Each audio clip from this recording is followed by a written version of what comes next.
அன்பான நண்பர்களே வணக்கம். நாம் கேட்டுக்கொண்டிருப்பது திரு இந்திரா சௌந்தரராஜன் அவர்களின் முதல் சக்தி. இது அஷ்டமா சித்திகளில் முதல் சக்தியான அனிமா சக்தியை பற்றியது. இனி கதைக்குள். குறிப்பு: சித்திகளில் முதலாவது அனிமா. இதன் மகிமை மிக பெரியது. இது கைவர பெற்றவர்கள் 6 அடி உயரத்தை ஒரு அணுத்துகள் அளவுக்கு ஆக்கிக் கொள்வார்கள். சுருக்கமாய் சொல்வதானால், பல அணுக்களின் திரட்சிதான் ஒரு பொருள் ஆகிறது. அதை கூட்டிக் கொள்வதும் குறைத்துக் கொள்வதுமே அனிமாவின் ஆற்றலாகும்.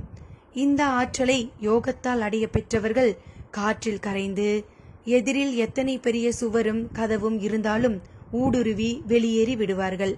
அதைத்தான் மாயமாய் மறைதல் என்கிறோம். அஷ்டமா சித்தி ரகசியத்திலிருந்து. அத்தியாயம் 1. அந்த பேருந்து ஒரு சீரான வேகத்தில் திருப்பதி மலையின் மலை சாலை மேல் ஏறிக்கொண்டிருந்தது. முகப்பில் ஒரு பிரபல வங்கியின் பெயரில் பேனர் ஒன்று கட்டப்பட்டிருந்தது. உள்ளே அந்த வங்கியில் பணிபுரியும் ஊழியர்களின் கூட்டம். அவர்களிடையே ஒரே ஆட்டம் பாட்டம். அதில் ரங்கபாஷ்யம் என்பவர் மட்டும் அந்த ஆட்டம் பாட்டம் எதிலும் பங்கெடுத்துக் கொள்ளாமல் தலைவகிட்டை சீவியபடி வீசிக்கொண்டிருந்த மலைக்காற்றை சுகித்தவராய் திருமலையை பார்த்தபடி அமர்ந்திருந்தார். நெற்றியில் பரம திவ்யமாக ஸ்ரீ சூர்ணம், உச்சந்தலையில் துளி செந்தூரம் என்று பார்க்க தெய்வ பழமாக தெரிந்தார். வயது 50 இருக்கலாம். தலையில் பாதிக்கு பாதி நரைமுடி. என்ன சார், திருப்பதி வந்த உடனேயே சுவாமி நினைப்பு வந்துடுச்சா? அமைதியா வரீங்களே? அவருக்கு பக்கத்தில் அமர்ந்திருந்த ராஜேந்திரன் என்பவன் மெல்ல அவரிடம் பேச்சு கொடுத்தான். ஆமாம் ராஜேந்திரன், என் வரையில திருப்பதிங்கிறது ஒரு பூலோக வைகுண்டம். இந்த சுற்றுலாவுக்கு நான் வர சம்மதிச்சதே பெருமாள் தரிசனமும் இதுல இருக்குங்கிறதுக்காகத்தான். அவர் சிலாகித்து கொண்டார். வேடிக்கைதான் சார். இன்ப சுற்றுலாவில் எதுக்கு திருப்பதியும் பழனியும்னு நம்ம ஸ்டாப்ஸ் சிலர் கேட்குறாங்க. நீங்க என்னடானா சாமி தரிசனத்துக்காகத்தான் இந்த சுற்றுலாவிலேயே கலந்துக்கிட்டதா சொல்றீங்க. ராஜேந்திரன் அவரை சீண்டுகிற மாதிரி ஒரு கேள்வியை கேட்டு வைத்தான். நீங்க வேணும்னா பாருங்க, அப்படி கேட்டவங்க கூட சாமி தரிசனத்துக்கு பிறகு மாறிடுவாங்க. திருப்பதி பெருமாளை சேவிக்க கொடுத்து வச்சிருக்கணும் ராஜேந்திரன். அதோட இந்த மலையில நம்ம காலடி பட நாம கொடுத்து வச்சிருக்கணும். ரங்கபாஷ்யம் பக்தியோடு சொன்னது ராஜேந்திரனை ஒன்றும் செய்யவில்லை. ஆனால் சுராங்கனி பாட்டு பாடிவிட்டு தொண்டை வறண்டு போய் ஒரு பிசிலரி பாட்டிலை திறந்து கொண்டிருந்த பாண்டியன் என்பவனை மட்டும் சற்று கேலியாக சிரிக்க வைத்தது. என்ன பாண்டியன் சிரிக்கிற? நம்ம ரங்கபாஷ்யம் சார் சொன்னது உனக்கு சிரிப்பா இருக்குதா? வேண்டாம் ராஜேந்திரன், என்னை விட்டுரு. சார் அவரோட கருத்தை சொல்றாரு, அவ்வளவுதான். அது சரி, ஆனா நீ சிரிக்கிறத பார்த்தா அதெல்லாம் ஒண்ணும் இல்லைங்கிற மாதிரி தெரியுதே. என்னைத்தான் உனக்கு நல்லா தெரியுமே. நான் விஞ்ஞானத்தை நம்புற பார்ட்டி. சமயங்கள்ல விஞ்ஞானத்தையே கேள்வி கேட்கிறவன். இதெல்லாம் அவங்க பர்சனல், விட்டு தள்ளு. பாண்டியனின் பதில் அவன் யார் என்பதனை சொல்லாமல் சொல்ல ரங்கபாஷ்யமும் அதை கேட்டு பதிலுக்கு ஒரு சிரிப்பு சிரித்தார். பாண்டியனும் சிரிக்கிறான், நீங்களும் சிரிக்கிறீங்க. உங்க 2 பேரையும் பார்த்தா எனக்கு சிரிப்பு வருது என்ற ராஜேந்திரன் அப்படியே வெளியே பார்த்தான். அவ்வளவாக அடர்வு இல்லாத சுமாரான வனசரகம், அதன் மேல் மேகப்பொதிகளின் தவளல். ரசனைக்குரிய காட்சிதான். பேருந்தும் வளைந்து வளைந்து முழங்கால் முடிச்சு மலை பகுதிக்கருகே சென்று கொண்டிருந்தது. அப்பொழுதுதான் அவன் கண்களில் ஆச்சரியமான அந்த காட்சி பட்டது. மலை சரிவில் மரக்கூட்டங்களுக்கு நடுவில் இடுப்பில் துண்டு மட்டுமே அணிந்திருந்த ஒரு வயதான பெரியவர், ஆட்டுக்குட்டியை தோளில் தூக்கி போட்டுக்கொண்டு நடக்கும் ஒரு இடையனை போல ஒரு சிறுத்தை புலியை தோளில் போட்டுக்கொண்டு ஒரு சில வினாடிகள் மட்டுமே தெரிந்த நிலையில் மரக்கூட்டங்கள் நடுவில் புகுந்து மறைந்தும் போனார். பாண்டியன், பாண்டியன், அதோ பாரு! அலறிவிட்டான் ராஜேந்திரன். பாண்டியனும் வெளியே பார்த்துவிட்டு, எதை பார்க்க சொன்ன ராஜேந்திரா என்று திரும்ப கேட்டான். ஒரு வயசானவர் தோல்ல சிறுத்தை புலியை போட்டுக்கிட்டு நடந்து கொண்டிருந்தார் பாண்டியன். ராஜேந்திரன் விவரிக்க பேருந்துக்குள் இருந்த அவ்வளவு பேரும் ராஜேந்திரனை ஒரு பார்வையும் வெளியே மறுபார்வையும் பார்த்தனர். பாண்டியன் சிரித்து விட்டான். என்ன ராஜேந்திரா, கலாட்டா பண்றியா? இல்லப்பா, இப்ப நான் பார்த்தேன். பாத்திருப்ப. மீண்டும் கேலி சிரிப்பு பாண்டியனிடம். பேருந்து சீரான வேகத்தில் ஏறிக்கொண்டே இருந்தது. மற்றவர்களும் சிரித்தார்கள். ராஜேந்திரனுக்கு என்னவோ போலாகிவிட்டது. ஒருவேளை தான் பார்த்தது பொய்யோ? நிஜமாக அப்படி ஒன்றில்லையோ? கார்டேஜ் ஒன்றின் முன்னால் பேருந்து நின்றது. சுற்றுலாவை வழி நடத்தும் அக்கவுண்டன்ட் ஆனந்தமூர்த்தி நின்றுவிட்ட பேருந்தில் இருந்தபடியே பேச ஆரம்பித்தார்.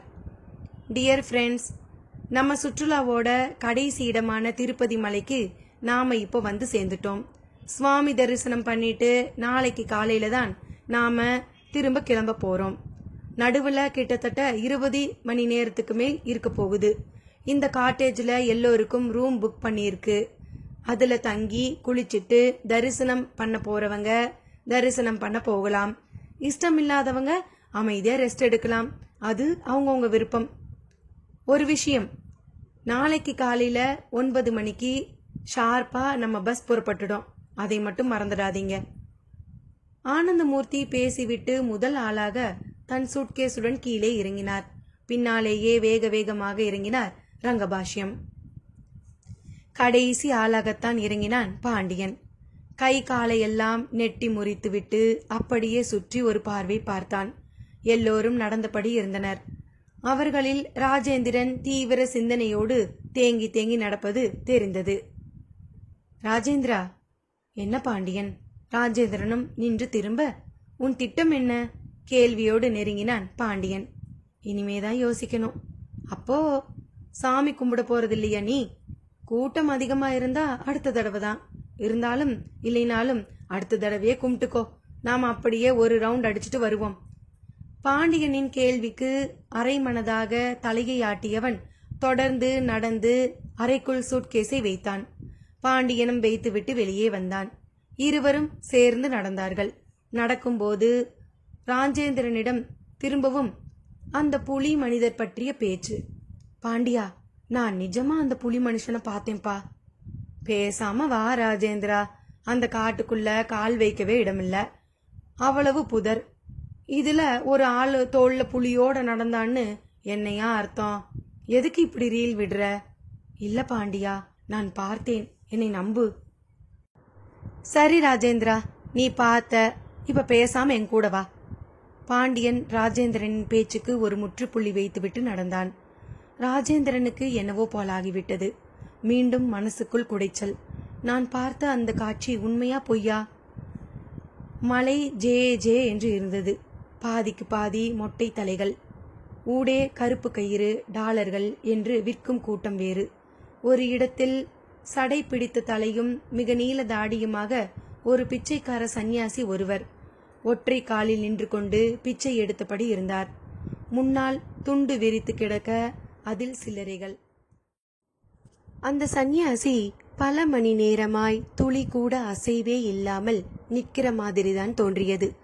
பாண்டியனுக்கு சிரிப்பு வந்துவிட்டது. ராஜேந்திரா, கொடுமையை பாரு. பிச்சை எடுக்கிறதுல கூட இந்த மலை எத்தனை விதம் பாத்தியா?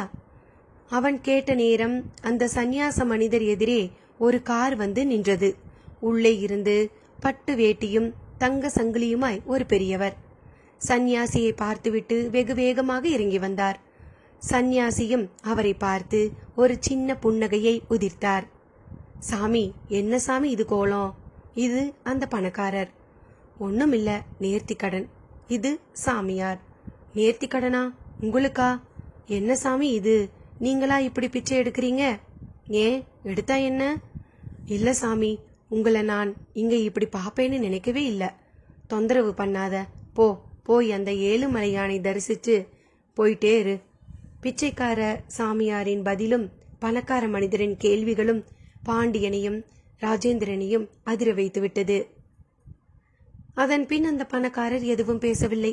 எதை பற்றியும் யாரை பற்றியும் கவலைப்படாமல் பரபரப்பான அந்த சாலையில் போத்தேல் என்று சாமியாரின் காலில் விழுந்தார். பின் ஜிப்பா பாக்கெட்டில் கையை விட்டு நோட்டுகளை அள்ளி அவர் முன்னால் உள்ள துணியில் போட்டார். பின் நின்று ஒரு சோக பார்வை, அதன் பின் நடை. காரை சமீபித்து கதவை திறக்க போனவரை பாண்டியனின் குரல் தடுத்தது. சார், ஒரு நிமிஷம். அவரும் திரும்பினார். யார் சார் அவர்? அந்த சாமியாரை கேக்குறீங்களா? ஆமாம். அவரை பார்த்தா பிச்சைக்காரர் மாதிரி தெரியுது. நீங்களோ அவரை சாமியா நினைச்சு கும்பிடுறீங்க. எனக்கு ஆச்சரியமா இருக்கு. அவரு பேரு திருமலை சாமி, பெரிய சித்தர். அவர் மனசு வச்சா அவர் காலடியில கோடி கோடியா கொட்ட என்ன மாதிரி எவ்வளவோ பேர் இருக்கும். ஆனா காசு பணமெல்லாம் அவருக்கு துச்சம். அப்புறம் எதுக்கு பிச்சை எடுக்கிறார்? அதான் சொன்னாரே, கேட்கல நீங்க? இது நேர்த்திக்கடன். அப்படின்னா பிச்சை எடுத்து பிச்சையில கிடைக்கிற காசை உண்டியல்ல சேர்க்கிறதா வேண்டிட்டு இருப்பாரு. பெரிய சித்தருங்கிறீங்க, பிச்சை எடுத்துதான் உண்டியல்ல காசை சேர்க்கணுமா?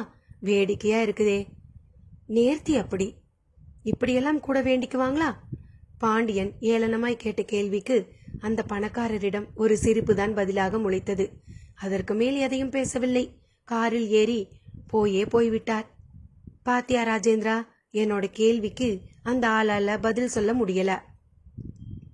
இல்ல பாண்டியன், உனக்கு பதில் சொல்லி நேரத்தை எதுக்கு வீணாக்கிட்டுன்னு கூட அவர் நினைச்சிருக்கலாம் இல்லையா? ராஜேந்திரனின் வித்தியாசமான மடக்கல் பாண்டியனை முறைக்க வைத்தது. முறைக்காதே, நட. ஆமா, இப்ப எங்க போறோம்? எங்கேயாவது போவோம். எங்க பார் கூட்டம், யாரை பார் மொட்டை. ஆனா இந்த மலையில கோயிலை தவிர சைட் சீயிங் பிளேஸ் ஏதாவது இருக்குதா? பாப்ப விநாசம் போவோமா? அங்க ஃபால்ஸ் இருக்குது, குளிக்கலாம். முதல்ல கிளம்பு. இருவரும் வேகமாயினர். அதற்கான டாக்ஸி ஒன்றில் ஏறும்போது திரும்பவும் ஒரு பார்வை. அந்த பிச்சைக்கார சன்னியாசி ஆடாமல் அசையாமல் ஒற்றை காலில் ஒரு யோகம் புரிபவர் போல் நின்றபடியே இருந்தார். சரியான கிறுக்கன்யா. பாண்டியனின் உதட்டில் முணுமுணுப்பு. அத்தியாயம் 2. குறிப்பு. இதிகாச புராணங்களில் பல தெய்வங்களின் செயல்பாடுகளில் அனிமா உள்ளது.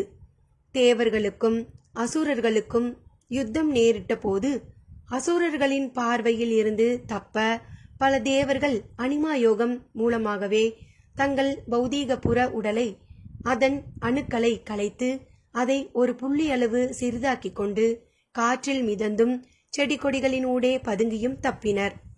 இந்திரன் கூட இப்படி ஒரு முறை அனிமாவால் உடலை ஒரு புள்ளியளவு ஆக்கிக் கொண்டு ஒரு மலரின் மகரந்தங்களில் கலந்து மறைந்து கிடந்ததாக புராணம் கூறுகிறது. அஷ்டமா சித்து ரகசியத்திலிருந்து. அந்த டாக்ஸியிடம் அநியாயத்துக்கு ஒரு வேகம். டிரைவர் அனாயசமாக ஒட்டிக்கொண்டு போனான். பார்த்து போப்பா. பார்த்து தான் போறேன். மொள்ள போனா ஒரு நாளைக்கு 10 ட்ரிப்பு கூட அடிக்க முடியாது. இப்ப எத்தனை ட்ரிப் அடிக்கிற? 30, 40. அடேயப்பா, நல்ல சில்லறை தானே சொல்லு. எங்க எல்லாம் பெட்ரோலுக்கும் போலீஸுக்குமே போயிடுது. இங்கேயும் அவங்க தொல்லையா? எங்க அவங்க தொல்லை இல்ல. ஆமா, உங்களுக்கு எந்த ஊரு? சென்னை. சாமி தரிசனம் ஆயிடுச்சா? நாங்க சாமி தரிசனத்துக்கு வரல. பாண்டியனின் பதில் டிரைவரை திரும்பி பார்க்க வைத்தது. என்ன பாக்குற? நாங்க சும்மா சுத்தி பார்க்க வந்தோம். இந்த மலையில இந்த பாப்ப விநாசம் தவிர வேறு எங்கெல்லாம் போகலாம்? தும்புரு தீர்த்தம்னு ஒரு இடம். பாப்ப விநாசத்துல இருந்து 10 கிலோமீட்டர். சூப்பரா இருக்கும். ஆனா நடக்கணும். ஏன், கார் போகாதா? காட்டுப்பாதை, மிருகங்க தொல்லை வேற. நடைதான். பெரும்பாலும் சாமியாருங்க, ரொம்ப விவரம் தெரிஞ்சவங்க தான் போவாங்க. பாண்டியன் பார்வை உடனே ராஜேந்திரனை துளை போட்டது. என்ன பாண்டியா, அங்க போகலாங்கிறியா? ஆமா, இந்த ஆள் சொல்றத பார்த்தா த்ரில்லா இருக்கும் போல இருக்குது. போவோமே. 10, 20 கிலோமீட்டர் நடக்கணும்ல. நடப்போம். இப்ப என்ன? என்னால முடியாது. மூடிக்கிட்டு பாப்ப விநாசம் தீர்த்தத்துல குளிச்சுட்டு போய் படுப்போம். இல்ல சீட்டு கச்சேரி போடுவோம். அதைத்தான் டெய்லி செய்யறோமே. வா ராஜேந்திரா, போயிட்டு வருவோம். பாண்டியன் அழுத்தமாய் பேசி ராஜேந்திரனை சம்மதிக்க வைக்க காரும் பாப்ப விநாசம் அருவி முன் அவர்களை உதித்துவிட்டு திரும்பியது. அருவியில் யானை சிறுநீர் கழிக்கிற மாதிரியான பருமனில் பெயருக்கு நீர் விழுந்து கொண்டிருந்தது. அதிலும் 50, 60 தலைகள் முண்டிக்கொண்டு மோதிக்கொண்டிருந்தன. பாத்தியாடா இந்த கொடுமைய? இதுக்காடா டாக்ஸில வந்தோம்? அது சரி, மழைக்காலத்துல வந்தா ஒருவேளை நல்லா தண்ணி விழுமோ என்னமோ. ராஜேந்திரன் கிண்டல் அடிக்க அருவி கூட்டத்தை பார்த்த பாண்டியனுக்கு பகீர் என்றது. அந்த கூட்டத்தில் சில நிமிடங்கள் முன்னால் திருப்பதி மலையில் முன்னால் சாலை மேல் ஒற்றைக்காலில் நின்று கொண்டு பிச்சை எடுத்து கொண்டிருந்த சாமியார். ராஜேந்திரா, அங்க பார், அந்த பிச்சைக்கார சன்னியாசி. அட ஆமா, இந்த ஆள் எப்படி நமக்கு முந்தி இங்க வந்தான்? ராஜேந்திரனும் வாய் பிளந்தான். ஒரே மாயாஜாலமா இருக்கே. நமக்கு முந்தியோ பிந்தியோ ஒரு கார் கூட வந்த மாதிரி தெரியல. வேற குறுக்கு வழியும் இருக்கிற மாதிரி தெரியல. ஒருவேளை அந்த ஆள் தானா, இல்ல அந்த ஆள் மாதிரியே வேறு யாராவதா? இருவரும் மாறி மாறி கேள்விகளில் விழுந்து எழுந்திருந்தார்கள். ஒரு கூடுதல் ஆச்சரியமாக அவர் அருவியில் குளிக்கப் போக தண்ணீரும் அதிகமாக திடீர் வெள்ளம் போல விழ ஆரம்பித்திருந்தது. மற்ற யாரும் அதை அவ்வளவு பெரியதாக நினைத்த மாதிரியும் தெரியவில்லை. என்னப்பா இது, ஒரே மாயமாயிருக்கு. பறந்து வந்திருப்பானா அந்த ஆளு? தெரியலப்பா. இப்பதான் வர்ற வழியில தோல்ல புலியோட ஒருத்தனை நான் பார்த்தேன். அத சொன்னப்போ சிரிச்ச. இப்ப இங்க இந்த ஆளு. இதை எந்த கணக்குல சேர்க்கறதுன்னு தெரியலையே. எதுக்கு மண்டைய பிச்சுக்கிட்டு? அந்த ஆள்கிட்டயே கேட்போமே. இருவரும் காத்திருக்க தொடங்கினர். அந்த சந்நியாசியும் குளித்து முடித்தவராக ஈரம் சொட்ட திரும்பி வந்தார். தண்ணீரும் பழையபடி யானை மூத்திரம் போல சிரித்து விட்டது. சாமி, பாண்டியன் அவரை கூப்பிட்டான். அவரும் பார்த்தார். கொஞ்சம் முந்தி திருப்பதி மலையில ஒத்தைக்கால நின்று பிச்சை எடுத்துக்கிட்டு இருந்தது நீங்க தானே? அவர் ஆமோதிப்பாய் சிரித்தார். எப்படி அங்கு இருந்து எங்களுக்கு முந்தி இங்க வந்தீங்க? அவர் மீண்டும் சிரித்தார். ஏதாவது குறுக்கு வழி இருக்குதா? எனக்கு குறுக்கு வழி எல்லாம் தெரியாதுப்பா. அவர் குரலில் சொன்ன விதத்தில் ஒரு இதம் பதம். அப்ப எப்படி? தெரிஞ்சுக்கிட்டு என்ன பண்ண போறீங்க? ஒரு கியூரியாசிட்டி தான். நாங்களே 80 மைல் வேகத்துல வந்தோம். டிரைவர் வண்டியை கவுத்துடுவானோன்னு பயமா கூட இருந்துச்சு. அதை விட வேகமா நீங்க வந்திருந்தாதான் இங்க வந்திருக்க முடியும். அனாவசியமான கேள்வி. அவர் சொன்னபடி நடந்தார். சாமி, சாமி, பாண்டியன் விடவில்லை. என்னப்பா? அந்த கேள்விதான் அனாவசியம்னு சொல்லிட்டீங்க. சரி விடுங்க. இங்க இருந்து 10 மைல் நடந்தா தும்புரு தீர்த்தம் வருமாமே, எப்படி போகணும்? அவர் உடனே ஒரு மலை மேல் ஏறும் ஒற்றையடி பாதை போன்ற ஒன்றை காண்பித்தார். நல்லது சாமி, அங்க நீங்க போயிருக்கீங்களா? அதுதான் என் இருப்பிடம். சொன்னபடி அவரும் அந்த பாதையில் நடந்தார். சாமி, சாமி, இப்ப நீங்க அங்கதான் போறீங்களா? ஆமா, நாங்களும் வரோம். அங்க போறது ரொம்ப த்ரில்லா இருக்குமாமே. அவர் சிரித்தார். சடை முடையில் ஈரம் சொட்டி முடிந்திருந்தது. அதை ஒரு உதறி விட்டு கொண்டார். பின் நடந்தார். ராஜேந்திரனும் பாண்டியனும் பின் தொடர்ந்தனர். நெடுதூரம் வரை அவர் எதுவும் பேசாமல் கையை ஒரு மாதிரி ஆட்டிக்கொண்டே நடந்தது வித்தியாசமாக இருந்தது. மலை பாதையும் மேடும் பள்ளமுமாக மிக சிரமத்தை தந்தது. பாண்டியா, திரும்பிடலாம். அங்க போய் என்ன பண்ண போறோம்? எனக்கு பசிக்க வேற ஆரம்பிச்சிடுச்சு என்று ராஜேந்திரன் ஒரு இடத்தில் தடுமாறி விழப்போனான். பாத்துப்பா, பாத்து. பாண்டியன் விழப்போனவனை தூக்கி நிறுத்தி ஆசுவாசித்தான். பின் இருவரும் நிமிர்ந்து முன்னால் பார்த்தபோது நடந்து போய்க் கொண்டிருந்த அந்த பிச்சைக்கார சன்னியாசியை காணவில்லை. ஏய், எங்கேயா போயிட்டான் அந்த ஆளு? கேள்வியோடு கழுத்து வளைந்தது. நாலாபுறமும் கண்கள் ஒரு ஓட்டம் ஓடியது. எதிரில் ஒரு மலைமுகடு. அதன் மேல் அந்த சன்னியாசியின் நடை ஒரு சில வினாடிகள் தெரிந்தது. அந்த பக்கமாய் உள்ள சரிவில் அவர் இறங்கி மறைந்தும் விட்டார். ராஜேந்திரா, நிஜமா அந்தால் பெரிய மாயாவிதான். ஒரு 10 செகண்ட்ல கிட்டத்தட்ட 1/2 கிலோமீட்டர் போயிட்டானே. இப்படித்தான் திருப்பதி மலை மேல இருந்தும் பாப்ப விநாசம் அருவிக்கு வந்திருப்பானா? ஒரு அளவும் புரியலப்பா. யார்கிட்டயாவது சொன்னா நம்மை பைத்தியம் வாங்க. இதோ பார், பேசாம திரும்புவோம். தும்புரு தீர்த்தமும் வேண்டாம், தம்புரு தீர்த்தமும் வேண்டாம். நடக்கிற ஒவ்வொன்னையும் பார்த்தா பயமா இருக்குப்பா. ராஜேந்திரன் அலாக்குறையாக பேச பாண்டியனுக்கும் திரும்பி விடுவதே நல்லது என்று தோன்றியது. அதே சமயம் அந்த சந்நியாசிதான் தும்புரு தீர்த்தம் அருகே வசிப்பதாக சொன்னதும் நினைவில் வந்தது. இல்ல ராஜேந்திரா, நீ வேணா போ. நான் அங்க போய் அந்த ஆள் அங்க என்ன பண்ண போறான்னு பார்க்காம வரப்போறதில்ல. என்னையா இது வீம்பு? அந்த ஆள் என்ன பண்ணினா நமக்கு என்ன? நாம டூர் வந்திருக்கோம். இப்படி கண்டவன் பின்னாடி போய் ஆராய்ச்சி பண்றதுக்காக வரல. இதோ பார், வரிசையில நின்னு மிதிப்பட்டு அடிப்பட்டு சாமி கும்பிட்டேன் பேர் வழின்னு அவஸ்தைப்பட்டுட்டு வர்றதை விட இதுல நிறைய அர்த்தம் இருக்கிறதா எனக்கு படுது. நான் கதையில தான் இந்த மாதிரி படிச்சிருக்கேன். அதெல்லாம் அபார புழுகுன்னு ஒதுக்கி இருக்கேன். இப்ப கண்ணெதிரே பார்க்கும்போது அது எப்படின்னு தெரிஞ்சுக்கிறதுல என்ன தப்பு? புடலங்கா, நீ கேட்ட கேள்விக்கு அந்த ஆள் பதில் சொன்னானா? இலப்பமா சிரிச்சான்.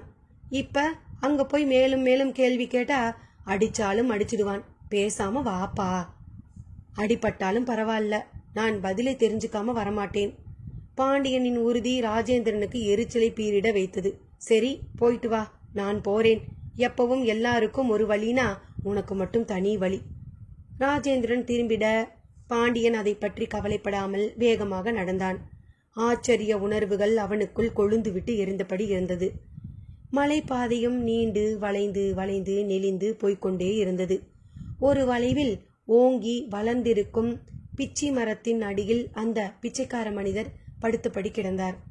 பாண்டியன் வருவதை பார்த்து எழுந்து அமர்ந்தார். அவனும் அவர் அருகில் வந்து நின்றான். தீர்க்கமாக பார்த்தான். என்ன பாக்குற? எங்க உன் நண்பன்? அவன் போயிட்டான். ஏன்? ஏன்னா அவனுக்கு பிடிக்கல. தம்பி, அவன் ரொம்ப பயந்துட்டான். அதுவும் கூட காரணமாக இருக்கலாம். அது சரி, நீங்க இங்கேயே உட்கார்ந்துட்டீங்களே, தும்புரு தீர்த்தத்துக்கு போகலையா? போகலாம், மெல்ல போகலாம். அங்க எதை கேட்டாலும் சிரிச்சிங்க, இங்க நல்லா சகஜமா பேசுறீங்களே. அங்க நான் உன் கேள்விக்கு பதில் சொல்லியிருந்தா உன் நண்பன் மிரண்டு போயிருப்பான். அவர் சொல்லி முடிக்க திடுமென்று புலி ஒன்றின் உருமல் சத்தம் கேட்டது. பாண்டியனுக்கு பதைப்பாகி விட்டது. புலியேதான், அதுவும் ஒரு நாய்க்குட்டி போல ஓடி வந்து அந்த சந்நியாசி அருகில் நின்றபடி அவர் தோளை நக்க அவரும் அதன் பிடரியை உசுப்பி வருடியெல்லாம் கொடுத்தார். பாண்டியனுக்கு கண்கள் இரண்டும் செருகாத குறை. அவரோ போடா, போயிட்டு அப்புறம் வா என்று அதை பார்த்து சொல்ல அதுவும் திரும்பி நடந்து புதரில் புகுந்து மறைந்தது. சாமி, நீங்க யாரு? எனக்கு உங்களை பார்த்தா பிரமிப்பா இருக்குது. இருக்கும் இருக்கும், அதிகம் படிச்சவனை பார்த்தா படிக்காத தற்குறிக்கு பிரமிப்பா தானே இருக்கணும். என்ன சொல்றீங்க? நீ ஒரு தற்குறின்னு இல்லைனா இந்த மலையில எல்லாரும் அந்த ஏழுமலையானை தேடி போய்கிட்டு இருக்கும்போது நீ இப்படி என்ன தேடி வருவியா? நான் வரல, என்னை நீங்க தான் வர வச்சிங்க. நிஜமா சொல்றேன், எனக்கு இந்த மாய மந்திரத்துல எல்லாம் நம்பிக்கை இல்ல. ஆனா உங்களை பார்த்ததுல இருந்து அதெல்லாம் உண்மையோன்னு நினைக்கிறேன். அட போப்பா, மாயமாவது மந்திரமாவது. அந்த சந்நியாசி கையை உதறிக்கொண்டு ஒரு வெடி சிரிப்பு சிரித்தார். அப்போ இங்க நடக்கிறதெல்லாம் என்ன சாமி? இங்க என்ன நடந்துச்சு? ஒன்னும் நடக்கலையே. ஒன்னும் நடக்கலையா? பல கிலோமீட்டர் தூரத்தை பறக்காத குறையா கடந்தீங்க. ஆள் அடிச்சு விழுங்குற புளிய தாயாட்டம் நினைச்சு கொஞ்சறீங்க. இதெல்லாம் என்ன? ஒண்ணுமே இல்ல. ஆமா, ரேடியோ பெட்டி பாடுதே, எப்படி? எதுக்கு கேக்குறீங்க? கேக்குறதுக்கு பதில் சொல்லு. அந்த பெட்டி பாடுதே எப்படி? எப்படின்னா, காத்துல வர்ற ஒளி அலைகளை அது இழுத்து சப்தமா திருப்பி தருது, பாட்டு கேக்குது. அது யார் கண்டுபிடிச்சது? மனுஷன்தான். அப்போ அது பெருசா, மனுஷன் பெரியவனா? மனுஷன்தான். அதுல என்ன சந்தேகம்? இந்த மனுஷன் இந்த மாதிரி கண்டுபிடிக்க வேண்டியது நிறைய இருக்குதானே? நிறைய. அதான் விஞ்ஞானிங்க எப்பா பாரு ஆராய்ச்சி பண்ணிக்கிட்டே இருக்காங்களே. அது சரி, எவ்வளவு ஆராய்ச்சி பண்ணினாலும் இல்லாத ஒன்னை கண்டுபிடிக்க முடியுமா? முடியாது. இருக்கிற ஒன்னை தானே கண்டுபிடிக்க முடியும். ஆமா, நானும் அப்படி ஒன்னை கண்டுபிடிச்சு வச்சிருக்கிற ஒரு விஞ்ஞானின்னு வச்சுக்கோயேன். நீங்க விஞ்ஞானியா? அந்த பணக்காரர் சித்தர்னு சொன்னாரே, சித்தர் அலைஸ் விஞ்ஞானின்னு வச்சுக்கோயேன். சரி, நீங்க கண்டுபிடிச்சது எதை? அனிமான்னு ஒரு விஷயம். அஷ்டமாசத்துல முதல் சக்தி அது. அதைத்தான் கண்டுபிடிச்சு பயன்படுத்திக்கிட்டும் இருக்கேன். அனிமாவா? அணு விஞ்ஞானம் தெரியும், அது என்ன அனிமா? அனிமாவும் விஞ்ஞானம்தான். கேள்வியா கேட்கிற உன்னை எனக்கு ரொம்ப பிடிச்சிருக்கு. ஊருக்கு போய் உன் பேங்குக்கு 1 வருஷம் லீவு போட்டுட்டு வா, அதை பத்தி பேசலாம். பேசுறதுக்கு 1 வருஷம் லீவு போடணுமா? என்னப்பா பண்ண? சப்ஜெக்ட் அப்படி. உன்ன மாதிரி தான் நானும் ராணுவத்துல மேஜரா இருந்தேன். இமயமலை பார்டர்ல டியூட்டி பார்க்கும்போது ஒரு சாமியார பார்த்தேன். நினைச்ச இடத்துல உட்கார்ந்துகிட்டு என்னை ஆச்சரியப்பட வச்சாரு. எப்படின்னு கேட்டேன். வேலையை விட்டுட்டு வா சொல்றேன்னாரு. துணிஞ்சு வேலையை விட்டுட்டேன். சொல்லி தந்தார். 1 நாள் 2 நாள் அல்ல, 4 வருஷம். நானோ உனக்கு 1 வருஷம் தானே சொல்றேன். இந்த அனிமாவால என்ன செய்ய முடியும்? எல்லா கேள்வியையும் லீவு போட்டுட்டு வந்து கையை கட்டிக்கிட்டு பணிவா நின்னு நல்ல சிஷ்ய பிள்ளையா மாறி கேளு, சொல்றேன். இப்ப கிளம்பு. அவர் வந்த வழியை காட்டினார். பாண்டியன் மலங்க மலங்க பார்த்தான். பின் எதுவும் பேசாமல் திரும்பி நடந்தான். நடப்பவனை, தம்பி 1 நிமிஷம் என்று கூப்பிட்டு தடுத்தவர் அவன் அருகே சென்று கைகளை பற்றி கொண்டார். என் கூட சேர்ந்து நட, வேகமாய் போய் சேரலாம் என்றார். அவனும் நடந்தான். அவர் கைப்பட்ட நொடியில் உடம்பிலும் மின் பாய்ச்சல். ஒரே பரவசமாக இருந்தது. அந்த பரவச அனுபவத்தில் கண்கள் செருகியது. திடுமென்று பரவச அனுபவம் உதரப்பட்டது போல வெளியேற அவரும் திருப்பதி மலையில் ஜனக்கூட்டத்தின் நடுவில் இருந்தார்கள். அத்தியாயம் 3. குறிப்பு. உடல் என்பது பஞ்சபூதங்களின் சேர்க்கைதான். நிலம், நீர், காற்று, நெருப்பு, ஆகாயம் என்னும் 5 நுண்ணிய அணுக்களின் சேர்க்கைதான் உடம்பு. இந்த உடம்பு ஜீவன் இடும் வேலையை செய்யும். அதுவும் ஒரு திடப்பொருளாக இருந்து இது சேர்ந்திருந்தால் உடம்பு. இதையே பிரித்து உதிர்த்துவிட்டால் அங்கே ஆன்மா மட்டுமே இருக்கும். ஆன்மா எதையும் ஊடுருவும். அஷ்டமா சித்து ரகசியத்திலிருந்து. பாண்டியன் ஒருமுறை தன்னை கிள்ளி பார்த்து கொண்டான். அந்த பிச்சைக்கார திருமலை சாமியையும் பார்த்தான். சுற்றிலும் ஜனத்திரளால் விழிப்பிதுங்கும் திருமலை கூட்டம். என் சாமி, நாம இப்போ திருமலையில இருக்கோம்? சந்தேகமாய் இருக்கா? அதோ கோயில் கோபுரம். எப்படி சாமி, எப்படி இவ்வளவு சீக்கிரம் வந்தோம்? குறுக்கு வழி. குறுக்கு வழியா? என்னதான் குறுக்கு வழினாலும் எப்படி சாமி இங்க வர முடிஞ்சிச்சு? என்னால நம்ப முடியலையே. அட பாவி மனுஷா, நீதானே நடந்து வந்த? நம்ப முடியலன்னா என்ன அர்த்தம்? அந்த சாமி முகத்தில் அநியாயத்துக்கு ஒரு இலக்கார புன்னகை. ஆழம் பாக்கிற மாதிரி கூட தோன்றியது. பாண்டியனுக்கு பதில் சொல்லத்தான் தெரியவில்லையே தவிர நிச்சயம் இது ஏதோ மாயம் என்கின்ற மாதிரிதான் உள்ளுணர்வுகள் நினைத்தன. பாண்டியா, ஹலோ! குரல் ஒன்று கூட்டத்திலிருந்து வந்தது. ராஜேந்திரன் தான். நேரமாகிவிடும், நான் போகிறேன் என்று வழியில் பாதியிலேயே பீத்து கொண்டு போன அதே ராஜேந்திரன் தான்.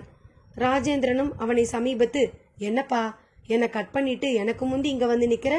ஆமா, தும்புரு தீர்த்தத்துக்கு போகலையா? போனேனே, போகாம திரும்புவேனா? ஆமா, நீ இப்பதான் வரையா? நீ பார்க்க இப்பதான் வந்துகிட்டே இருக்கேன். அது சரி, நீ எப்படி எனக்கு முந்தி வந்த? அதுதான் எனக்கே தெரியல ராஜேந்திரா. பாண்டியனின் பதில் ராஜேந்திரனிடம் சிரிப்பை பிடுங்கியது. ஏதோ கேட்க கூடாத ஜோக்கை கேட்டவனாய் தோளை குலுக்கி சிரித்தான்.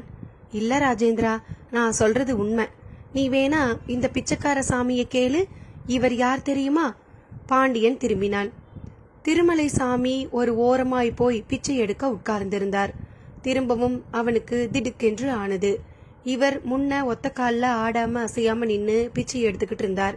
இப்ப கால் வலிக்குதுன்னு உட்கார்ந்துருக்காராக்கும். ராஜேந்திரனிடம் கமாண்ட். இல்ல ராஜேந்திரா, இவர் எனக்கு முந்தி தும்புரு தீர்த்தத்துல இருந்தார். அங்க குளிச்சுக்கிட்டு இருந்தார். இவரோட சேர்ந்துதான் நான் இங்க வந்தேன்.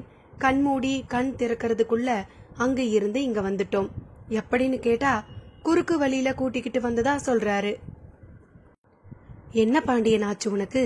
எதுக்காக இப்படி என்ன ஆழம் பாக்குற? என் பின்னாடியே நீயும் வந்துட்டே இங்க டவுன்ஷிப்புக்குள்ள வந்த உடனே கூட்டத்துல எனக்கு முந்தி நடந்து என் பார்வையில பட்டிருக்க. இதுதான் உண்மை. எதுக்கு சும்மா பிச்சை எடுக்கிற அவரையெல்லாம் இப்ப இழுக்கிற? ராஜேந்திரன் நக்கலாக திரும்பி கேட்டான். அப்படித்தானே அவனால் கேட்கவும் முடியும். பாண்டியனுக்கு தலையை சுற்றிற்று. ஒரு அதிசயம் நடந்திருக்கிறது.